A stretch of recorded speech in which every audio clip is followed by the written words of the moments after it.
quiero que vayamos a Filipenses capítulo 1, versículo 9 al 11. Filipenses capítulo 1, versículo 9 al 11.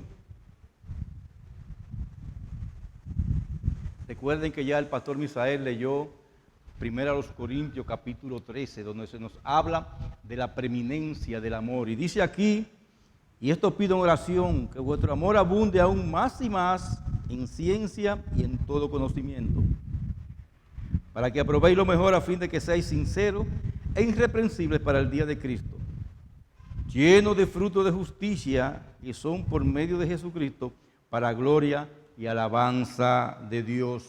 Señor, a ti te damos gracias, Padre. Por tus misericordias son nuevas cada mañana, y esas misericordias las vemos reflejadas en nuestras vidas y también en nuestra iglesia. Y por tu misericordia estamos delante de tu presencia y te pedimos, Señor, que tú dé palabra a tu siervo, que no mire sus debilidades, sino, Señor, que tú te agrades en lo que estamos haciendo en esta mañana. Bendícenos, Padre, Señor, te lo suplicamos en el nombre de Jesús. Amén. Hermano, lo que realmente hacemos refleja nuestras prioridades. Como dice el texto en los evangelios, de la abundancia del corazón habla la boca. Y nuestros hechos, hermano, hablan de lo que hay en nuestros corazones. Cómo nos comportamos nos dice lo que realmente hay en nuestros corazones. Y un hombre o un hermano o una hermana puede decirnos durante toda su vida que Dios es lo más importante para él o ella. Sin embargo, es lo que se haga con su vida lo que mostrará la realidad de lo que hay en su corazón. Lo que tú haces, lo que yo hago, manifiesta nuestras prioridades. Lo que tú haces y lo que yo hago manifiesta nuestras prioridades. Y aquí surge una pregunta. ¿Muestra lo que hacemos que Cristo es lo más importante para nosotros? Lo que nosotros hacemos está mostrando que Cristo es el centro de nuestras vidas.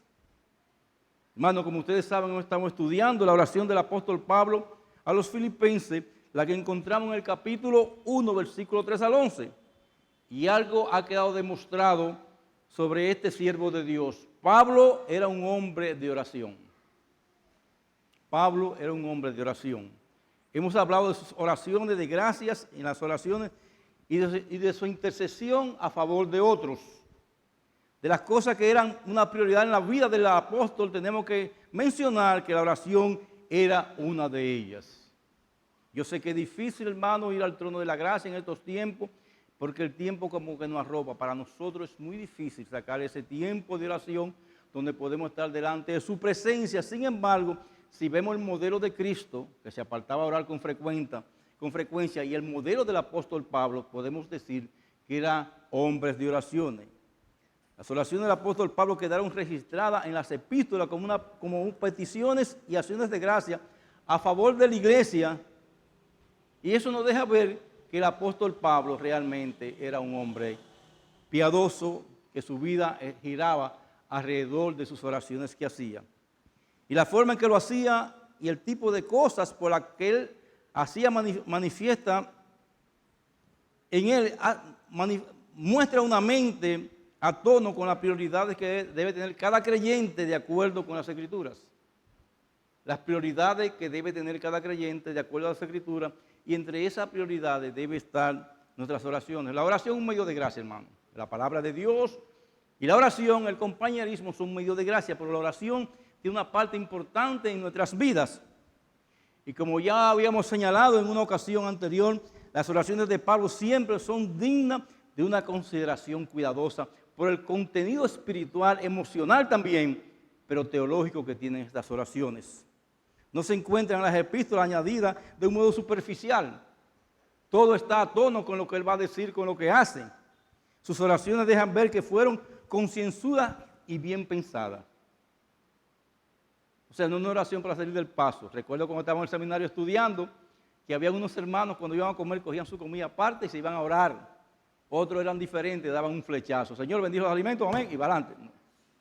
Entonces, tenemos que tener conciencia, hermano. Tenía en mente el apóstol Pablo la condición de la persona por las que oraba. Y eso debemos tener nosotros también en nuestras mentes, la condición de la persona por la que estamos orando. Sea una condición de prosperidad, sea una condición de tristeza, sea una condición de frialdad espiritual. Cuando oramos por esa persona, debemos tener esa conciencia para orar por ella. Eso lo ha sido el apóstol Pablo. Intercedía con el corazón por las iglesias, pero también él intercedía con la mente. No se paraba a decir disparate, ni se sentaba a orar. No se sentaba a orar con una mente bien definida. Sus oraciones son llenas de enseñanza también para nosotros. Son el modelo de oración. El apóstol Pablo en todas sus epístolas tiene sus oraciones. Y es un modelo que nosotros debemos de imitar para orar conforme a la Biblia. Habíamos visto que los versículos 3 al 8 en los mensajes pasados nos presentan las acciones de gracia y en los versículos 9 al 11 se nos presentan las peticiones. Estudiaremos hoy la última parte de la oración del Pablo por los filipenses y aprendamos a orar junto a él. Veamos en primer lugar, hermano, el contenido de la oración del apóstol Pablo. Versículo 9 del capítulo 1. Dice allí la palabra de Dios, y esto pido en oración que vuestro amor abunde aún más y más en ciencia y en todo conocimiento. Lo primero que observamos es que el apóstol Pablo oraba que el amor de los filipenses abundara cada vez más y más. Y nos muestra tres cosas este versículo. En primer lugar, nos muestra la preeminencia del amor en la iglesia de Cristo. En segundo lugar, la realidad de la presencia del amor en medio de los filipenses. Y en tercer lugar, la necesidad continua de crecer en ese amor. Ese es el contenido de la oración del apóstol Pablo. El lugar preeminente del amor en la iglesia de Cristo. Primero a los Corintios capítulo 13 nos enseña acerca de la preeminencia del amor. Y es un pasaje que el apóstol Pablo termina diciendo, y ahora permanece la fe, la esperanza y el amor, y estos tres, pero el mayor de ellos es el amor. Hermano, el mayor de ellos es el amor. Y entonces nos exhorta inmediatamente, comienza el capítulo 14 con la siguiente frase, seguid el amor. Y ahí comienza a dar una serie de instrucciones de cómo debe comportarse la iglesia, pero en amor. La iglesia no debe comportarse de cualquier manera, sino en amor, dice el apóstol Pablo. El amor es claramente una virtud que el cristiano debe perseguir con todo esfuerzo y dedicación, tanto así que debemos orar que nuestro amor y el amor de los demás abunde aún más y más cada día. El amor a Dios y el amor a los hijos de Dios es algo que tiene que estar preeminente en la vida cristiana, en nuestras vidas. Dice Primera de Juan capítulo 3, versículo 23, y este es su mandamiento, que creamos en el nombre de su Hijo Jesucristo y nos amemos unos a otros como nos ha mandado. Dios no concibe a los suyos como personas que están interesadas solamente en cómo resolver sus problemas. Él espera que lo suyo, o de lo suyo espera devoción desinteresada hacia Él y una inclinación amorosa hacia su hermano. Eso espera el Señor de nosotros. Dice la palabra de Dios en Juan capítulo 13, versículo 35. En esto conoceréis todos que sois mis discípulos. ¿En qué? Si tuviera amor los unos para con los otros.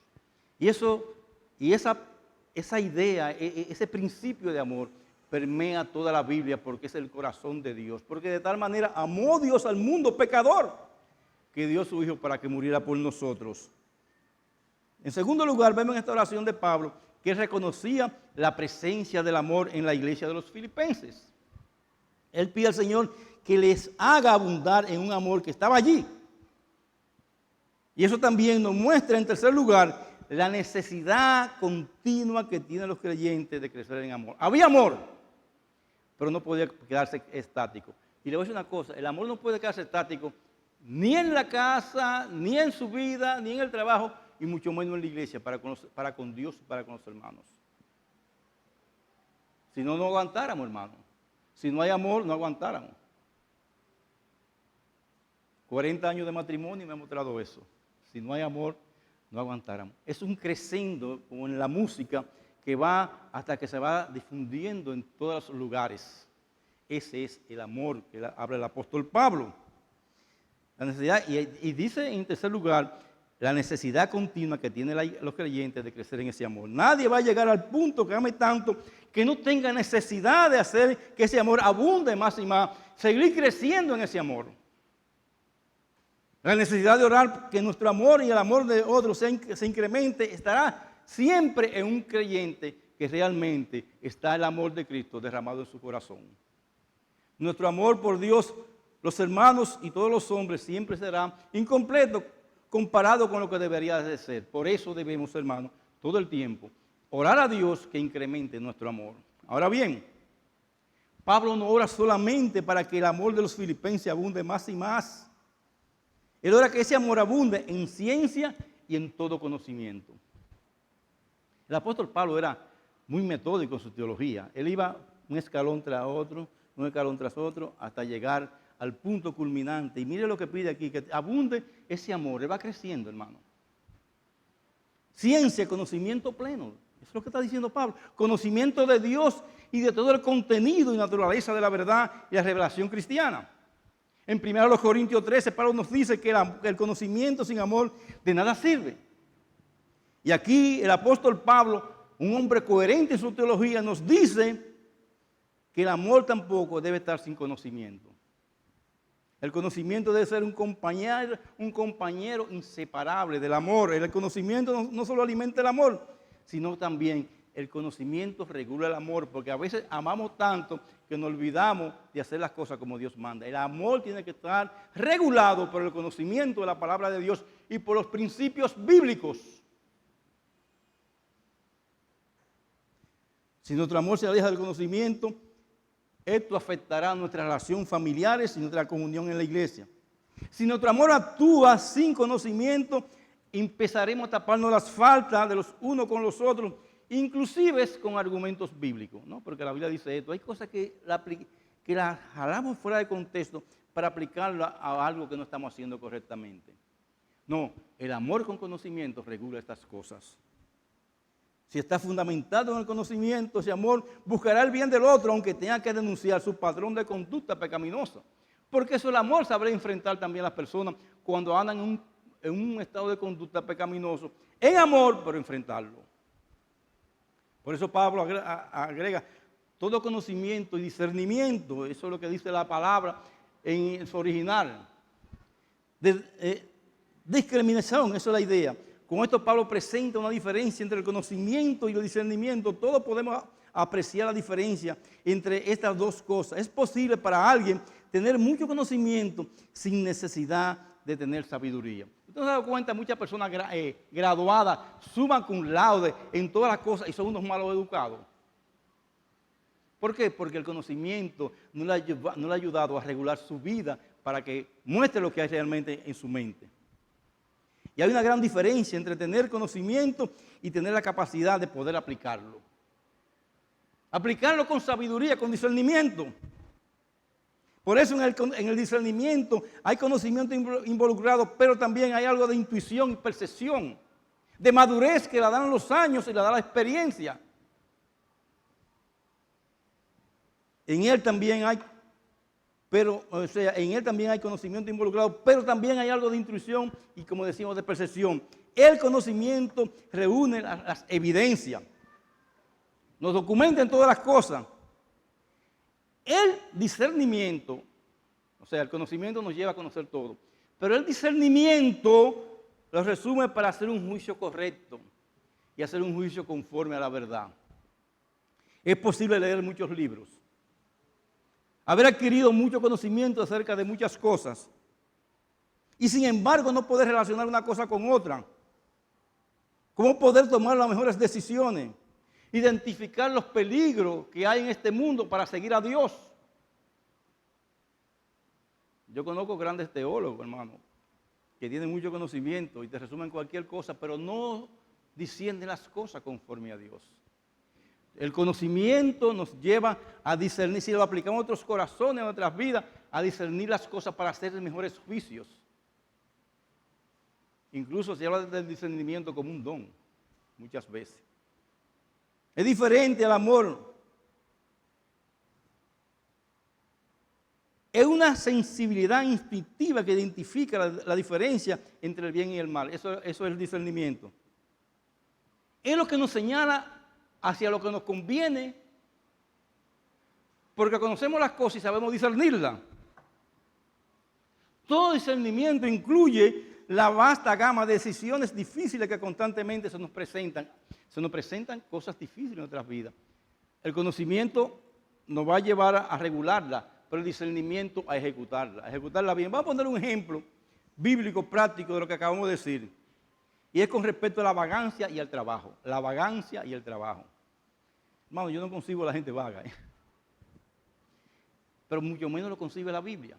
Si nosotros vamos a la primera carta del apóstol Pablo a los tesalonicenses en el capítulo 4, versículo 9 al 12, dice allí la palabra de Dios siguiente. Primera carta del apóstol Pablo a los tesalonicenses, capítulo 4, versículo 9 al 12. Pero acerca del amor fraternal, no tenéis necesidad que os escriba, porque vosotros mismos habéis aprendido de Dios que os améis unos a otros. Ahí está el principio del amor.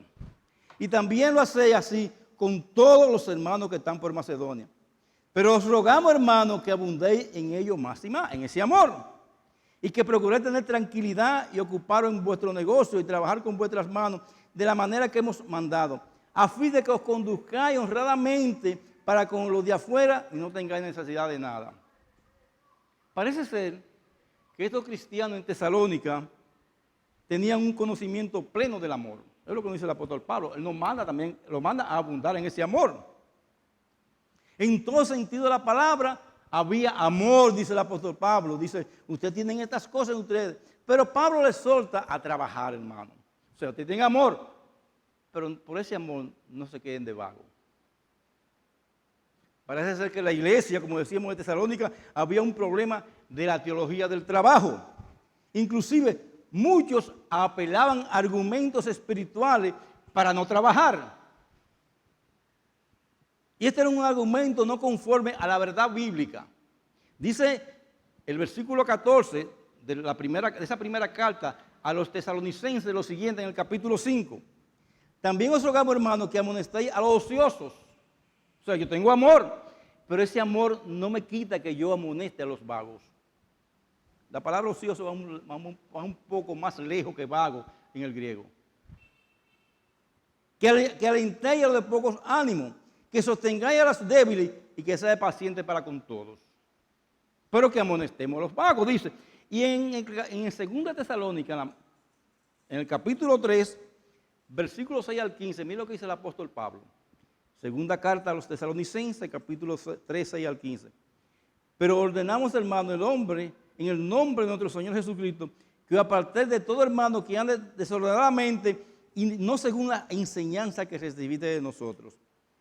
Porque vosotros mismos sabéis de qué manera debéis imitarnos, pues nosotros no anduvimos desordenadamente entre vosotros, ni comimos de balde el pan de nadie, sino que trabajamos con afán y fatiga día y noche, para no ser gravoso a ninguno de vosotros. Hasta aquí. El apóstol Pablo dice, yo voy a una enseñanza, pero no solamente con un contenido bíblico, sino con mi propia vida. Yo no soy un vago. Es lo que el apóstol Pablo estaba diciendo. Pero no porque no tuviese derecho, sino por dar a nosotros mismo ejemplo para que nos imitéis. Porque también cuando estábamos con vosotros, os ordenábamos esto. Si alguien no quiere trabajar, tampoco coma. Hay cosas, hermano, que para las abuelas es difícil. Tienen ese nieto vago en la casa y no hace nada. Entonces, los mejores platos son para ellos. ¿Se han dado cuenta de eso? Porque oímos que algunos de entre vosotros andan desordenadamente, no trabajando en nada, sino entremetiéndose en lo ajeno. El vago es lo que había metiéndose en muchísimas cosas. Entonces el conocimiento bíblico nos lleva a ver a esta persona y el discernimiento nos lleva, hermano, a reprenderlo en amor. O sea, andan como quieran. A tales mandamos y exhortamos por nuestro Señor Jesucristo que trabajando sosegadamente coman su propio pan. Y vosotros, hermanos, no canséis de hacer el bien. Está bien, vamos a hacer el bien, pero sin dejar de amonestar a los que no hacen nada, a los que son vagos, a los que viven su vida. Hermano, Y nos pesa muchas veces no poder ayudar a ciertas personas que sabiendo que tienen su fuerza, se quedan en su casa estancados sin hacer nada. Tú tienes la fuerza.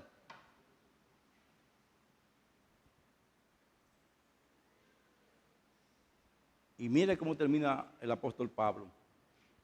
Si alguno no obedece lo que decimos por medio de esta carta, a ese señalarlo y no os juntéis con él para que se avergüence. ¿Sabes qué está diciendo el apóstol Pablo? No se junten con los vagos. Eso nos lleva, hermano, la palabra de Dios. Conocemos y discernimos quiénes son los que no hacen nada. Y agrega, más no lo tengáis por enemigo, ahí viene el amor. Sino amonestarlo, el discernimiento, como a hermano. Hermano, hay que trabajar.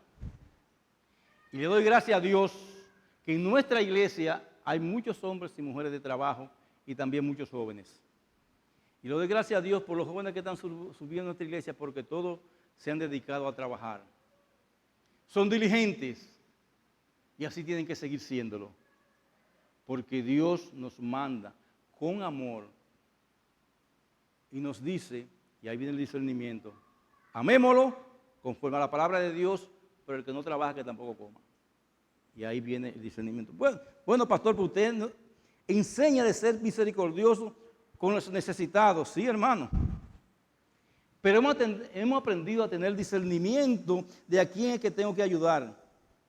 Hay que saber mostrar amor con conocimiento y discernimiento. O sea, lo hemos visto. Ahora en las construcciones de casa que estamos haciendo para los pobres, hemos visto muchas cosas. Ah, una casa a mí. Oh, pero fuimos a ver una casa que posiblemente cambiamos el lugar donde vamos a hacerla. La persona es una madre soltera, ¿verdad? Pobre. Vive en una casita de zinc, pero tiene una parábola y había amanecido resacada. Entonces la palabra de Dios me dice, bueno, ahí está el discernimiento. ¿Merece ella que le den una casa? No. Nos movimos a otro lugar, que es una mujer madre soltera, que se levanta por la mañana, se va a trabajar en agricultura, viene en la tarde y está viviendo bajo una hoja de zinc. ¿A quién le damos? A la que trabaja para mantener sus 2 hijos de una manera ordenada. Y se la va a comenzar su casa el lunes. Entonces, hermano, Dios nos manda a tener conocimiento y aplicarlo con discernimiento para no hacer algo mal. Ahora bien, ¿nos quita eso el amor por ella? De ninguna manera, hermano.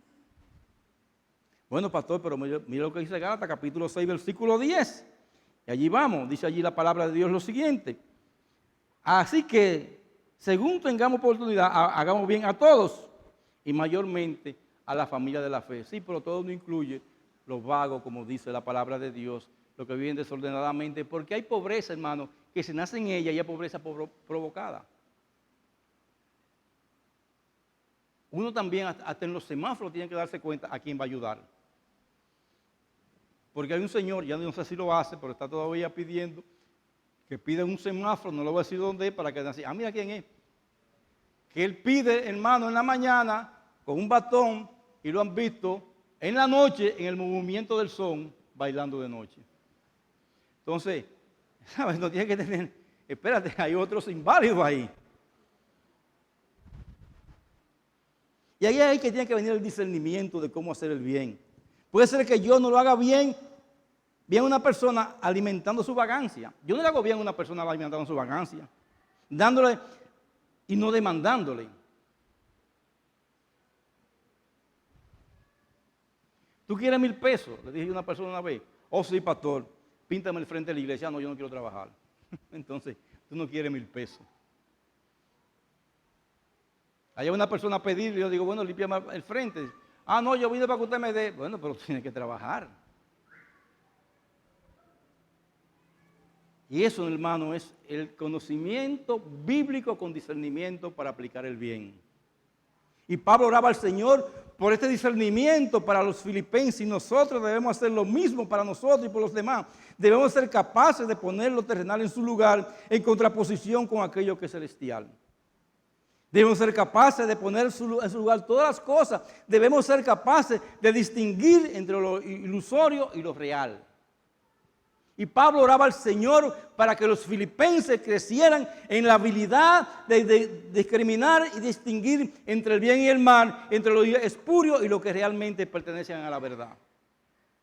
Y de eso debemos orar nosotros en la iglesia. repartiendo los libros. Aquí en la capacitación pastoral me dijo un pastor, pastor, a mí deme un libro, hable con Dios. Dios dice que me dé un libro. Digo, no, no, tenemos un orden.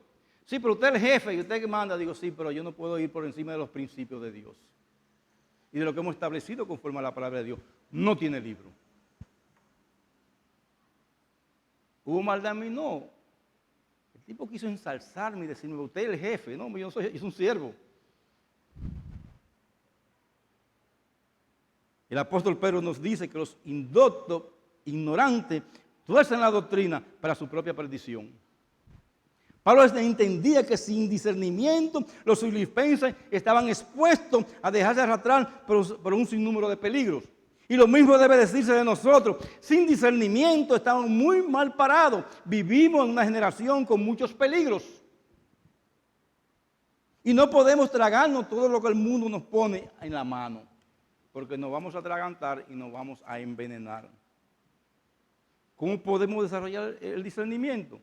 Aplicando continuamente nuestro conocimiento de la voluntad de Dios en todas las circunstancias de nuestras vidas. Cuando no hacemos eso, hermano, nos quedamos como niños espirituales. Mira lo que dice la palabra de Dios en Hebreos capítulo 5, versículos 13 al 14. Y todo aquel que participa de la leche es inexperto en la palabra de justicia porque es niño. Pero el alimento sólido es para los que han alcanzado madurez y para los que por el uso tienen los sentidos ejercitados en el discernimiento del bien y del mal. Por el uso de estos principios. El uso de la palabra de Dios va a agudizar nuestra capacidad para discernir correctamente, hermano. Aquí está todo. Todo lo concerniente a la vida y a la piedad nos han sido revelados en esta palabra, dice el apóstol Pedro terminando su carta. Todo conocimiento, hermano. Si te ves muy a menudo preguntándote, ¿y qué tiene de malo? Porque eso muchas veces ahí entra el conocimiento. ¿Y qué tiene de malo que yo haga esto? Y cuando hace esa pregunta es porque no está haciendo distinción entre lo que conviene y lo que no conviene, entre lo que edifica y lo que es insensibilidad o insensibiliza nuestra conciencia. Y usted no oye muchos hermanos decir, ¿y qué tiene de malo? Bueno, hay un principio bíblico que regula esa cosa que tú dices que tiene de malo. ¿Por qué no pregunté qué tiene de bueno? Ahora bien, ¿cuál es el propósito de esta petición del apóstol Pablo? Veamos eso, el propósito de esta petición, versículo 10 al 11. Para que aprobéis lo mejor, a fin de que seáis sinceros e irreprensibles para el día de Cristo, llenos de frutos de justicia que son por medio de Jesucristo, para la gloria y alabanza de Dios. Para que tengan un sentido de lo que es vital, es lo que está diciendo el apóstol Pablo. Pablo oraba por conocimiento y discernimiento porque era la única forma en que ellos podían ser capaces de escoger lo que era vital entre tantas opciones y variantes en las decisiones diarias. Y así debemos hacer nosotros, hermano. Orar para que las decisiones que tomamos en estos tiempos sean conformes a la palabra de Dios. Orar por ello. Muchos caminos parecen abrirse delante de las personas. Se nos presentan circunstancias con varias opciones, entre las cuales tenemos que escoger lo mejor. Hay muchos tipos de actividades a las que nos podemos entregar nosotros o a las que entregaremos nuestros hijos. ¿En cuál actividad nos concentraremos? Decía Martin Lloyd Jones, que fue un pastor hasta de la reina de Inglaterra, decía lo siguiente: todo el arte de la vida es el arte de saber qué dejar fuera, qué ignorar y qué echar a un lado. Esa es el arte de la vida. Cuán propensos somos a disipar nuestras energías y a gastar el tiempo olvidando lo que es vital y entregándonos a asuntos de segunda o tercera categoría. Dejamos muchas veces lo que es importante, hermano, por andar en trivialidades. El creyente no fue llamado a andar en trivialidades, sino conforme a la verdad. Si vamos a ser sabios en medio de un mundo hostil, al evangelio de la piedad, necesitamos el discernimiento que nos guíe a gastar nuestra energía en aquello que es lo vital y prioritario. Necesitamos la percepción que nos dirija a echar a un lado lo innecesario y trivial para hacer las cosas que son importantes. Necesitamos tener nuestras vidas centradas en aquello que Dios considera central. Si te mueves alrededor de otra cosa, si el mundo te ha impuesto otra motivación en la vida, si estás afanado por un sinnúmero de cosas que te alejan de lo importante, entonces necesitas discernimiento espiritual. Necesitas ir a la palabra de Dios, conocerla para que te dirija a tener discernimiento espiritual. Y así es como el apóstol Pablo oró por los filipenses. Tenemos que orar por nosotros mismos y por otros para que Dios nos dé discernimiento a medida cada vez más creciente. Es ciertamente trágico que gastemos tanto tiempo en trivialidades. Los creyentes, hermanos, ¿cuánto tiempo gastamos en trivialidades? Y en las cosas periféricas de la vida. Estamos ocupados con tantas cosas que nos olvidamos de lo más importante. Podemos proclamar a veces que somos de Cristo y que tenemos conocimiento de Cristo, pero estamos realmente en problemas si día tras día tomamos las decisiones incorrectas. Somos contradictorios si decimos que hemos pasado de muerte a vida y de las tinieblas a la luz si no tomamos las decisiones que dan gloria a Dios, en contraposición con la que nos hace sentir más placer y descanso carnal. Y Pablo oraba por conocimiento y discernimiento para que los hermanos y hermanas pudieran ser capaces de escoger siempre lo más excelente, lo mejor, lo vital. Y esa debe ser nuestra oración, hermano. Que nosotros aprendamos a escoger lo que es importante. ¿Y para qué es la habilidad de discernir? A fin de que seáis sinceros e irreprensibles para el día de Cristo. Sinceros, vivimos en un mundo de apariencias.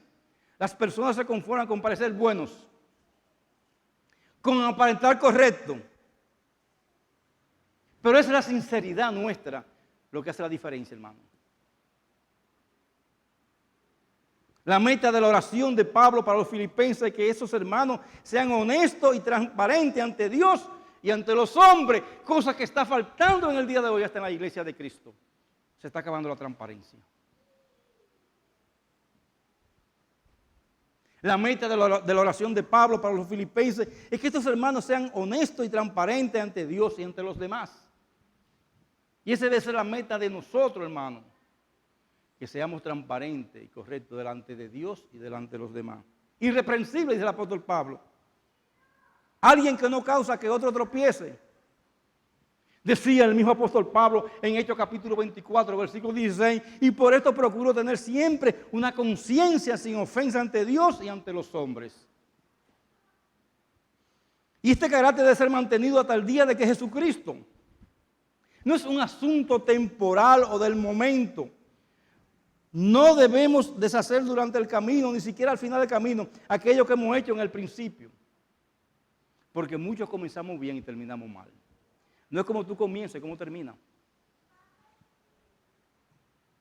Para poder ser hallados santos y puros y sin mancha en el día de la venida del Señor, necesitamos ser capaces de escoger aquello que es vital y necesario. Sin tal discernimiento no será posible ser sal y luz en nuestra generación maligna y perversa que estamos viviendo. Y el creyente fue llamado para ser luz, no oscuridad. No tropiezo, sino camino llano donde las personas puedan transitar en medio de ese camino. Lámpara a nuestros pies y lumbrera a nuestros caminos. Así debemos andar nosotros. Y dice, lleno de frutos de justicia que son por medio de Jesucristo. Y la imagen que presenta el apóstol Pablo les trae del ambiente de un huerto. Él les dice que sus oraciones para ellos es que vengan a ser como un árbol cargado de frutos, lleno y listo para cosecha. Hermano, lleno. Estuvimos en el retiro y hay muchísimas matas de mango. Y están floreciendo. Y nos dice la dueña del retiro, cuando esa mata paren, yo mando a la gente a recoger mango de tanto que hay. Ese fruto, hermano, de esa manera es que nosotros debemos darle un fruto de justicia. Y eso nos recuerda el pasaje de Juan capítulo 15, que el Señor dijo, yo soy la vid, vosotros los pámpanos, el que permanece en mí, yo en él, este lleva mucho fruto, porque separado de mí nada podrá hacer. Por eso debemos estar centrados en Cristo, porque separado de Cristo nunca llevaremos frutos. En esto he glorificado a mi Padre, en que lleváis muchos frutos y sea así mis discípulos. No podemos estar estancados. ¿Para qué? Para gloria y alabanza de su gloria. Conocimiento, discernimiento, saber orar por estas cosas, para que abunde el amor entre nosotros. No un Dios te bendiga solamente. Va más de ahí, perdón. Y por último, hermano, tenemos algunas aplicaciones. Debemos revisar el contenido de nuestras oraciones. Alguien ha hecho una comparación diciendo que muchos de nosotros, cuando oramos, parecemos esos niños maleducados de los que llaman a la timbre de la puerta y después salen corriendo antes que alguien conteste. ¿Se da cuenta? Y la gente va, ¿quién es? El muchachito de maldad salieron corriendo. Así somos nosotros muchas veces con nuestras oraciones. Tocamos y nos vamos de la presencia de Dios. Señor, gracias, y ya. Parecemos decir muchas cosas, pero realmente nos retiramos sin haber dicho al Señor algo verdaderamente significativo. En la presencia de Dios que estamos cuando oramos. En la presencia de Dios. Y eso no es un juego. Segundo, mientras más conozcamos a la persona por quienes oramos, mejor oraremos por ellos. Y estas son las cosas malas y negativas de la persona. Usted sabe la cosa negativa de alguien. No comience a decir, hermano, yo quiero decir una cosa, pero sabes, tú lo guardas ahí.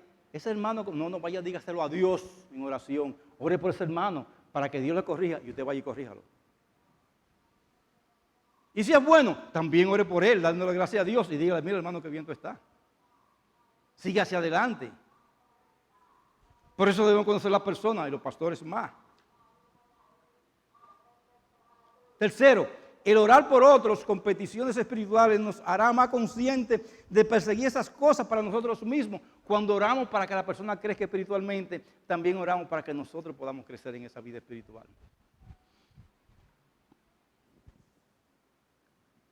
Hermano, es necesario la oración con discernimiento, con amor, manejada por principios bíblicos para que la iglesia siga marchando bien. En estos tiempos hay tantas superficialidades. ¿Usted sabe por qué no somos muy abundantes aquí? Porque predicamos la verdad de Cristo. No andamos acotejando a la persona, andamos diciendo lo que dice la palabra de Dios. Y la palabra de Dios nos dice a nosotros que debemos perseguir estas cosas que son las mejores. Y por último, y a ti que nos visita hoy, queremos orar por ti para que pase de las tinieblas a la luz. Esa es la mejor petición que podemos hacer esta mañana para los que no tienen a Cristo, para que pasen de las tinieblas a la luz. Y que venga Jesucristo para que a tu vida vengan tiempos de refrigerio. El mundo no te va a dar ese refrigerio, es Cristo que te lo va a dar. Que hay dificultades, en el mundo tendrás aflicciones, pero ya con Cristo es diferente. Porque esta vida es pasajera y estar en Cristo hoy nos llevará a estar por toda la eternidad con Él. Que Dios nos ayude, hermano, a orar.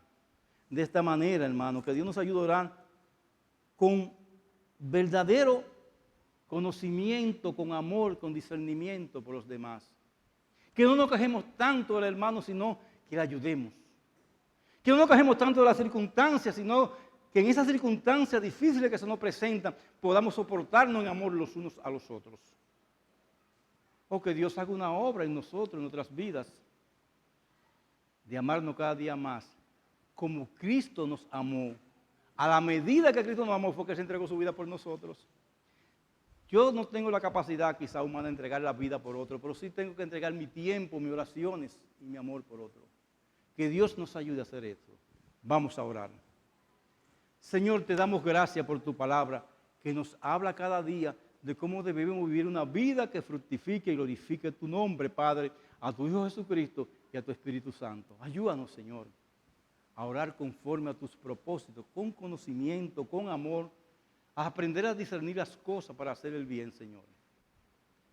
Y que tu nombre sea glorificado en nosotros. Te pedimos por aquellas personas que esta mañana no tienen a Cristo, para que tú hagas una obra en sus corazones y la transformes su vida por tu palabra. Oh Dios, te suplicamos todo esto en el dulce nombre de Jesús. Amén.